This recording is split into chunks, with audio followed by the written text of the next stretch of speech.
Good evening. Tonight on this Hour 18, the COVID contraption that may be emboldening carjacking crews in Chicago. One victim is telling us her story and the split-second decision that she thinks saved her life. CBS 2's Chris Ty is always investigating. And Chris, young people are seeing a green light in this masked America.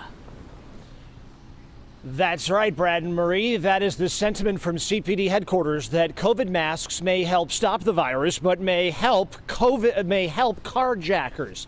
The bad news in all of this is that a woman who was leaving a ladies' lunch on Sunday and a man who was trying to unload his groceries Tuesday were both victims of carjackings in Bucktown. The good news late today, word of a possible arrest of a cluster of these carjackers who are operating near highway on-ramps for quick getaways. I just didn't want to die.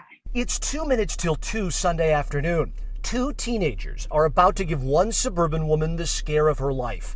Watch the left side of your screen. As one of them tries to carjack her from the passenger side, the other moves around back.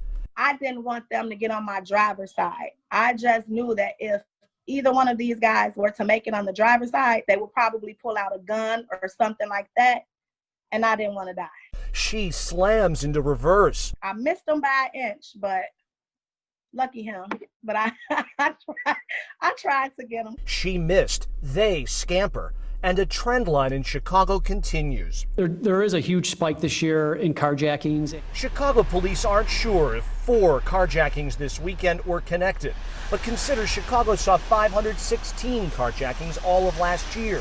With more than a month to go this year, we're at 1,145 of them. A 120% jump that doesn't include this case. I have dreams about that day because it could have went another way. The way trends are moving, a masked America may be partly to blame. The simple answer is yes. Covered up for COVID makes identifying crooks harder. They only have a split second or two to possibly see who the defendant is. And when they're covered up in a mask, then that makes it even more difficult. Definitely, I'm a little paranoid now. She was wrapping up a day with her sisters, massages and lunch on the north side. My other sister said, "Oh, we're on the north side, you're fine."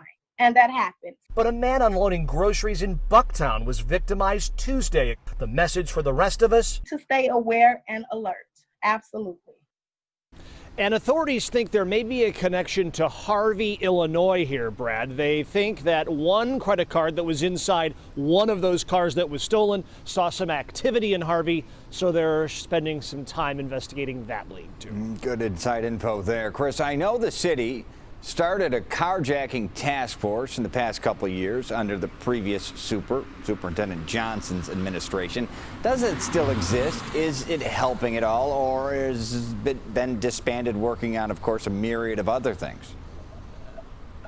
Right, there is a myriad of other things, but it has not been disbanded. Brass here telling me today it is still in operation. They are part of the team that are trying to get a network, sort of a circuit together of businesses that have security cameras along highway on and off ramps so they can more nimbly find that video, isolate it, and find these suspects. But when we asked specifically what is that task force doing right now to deal with these sort of hockey stick growth in carjackings, they said they'd have to get back to us on that.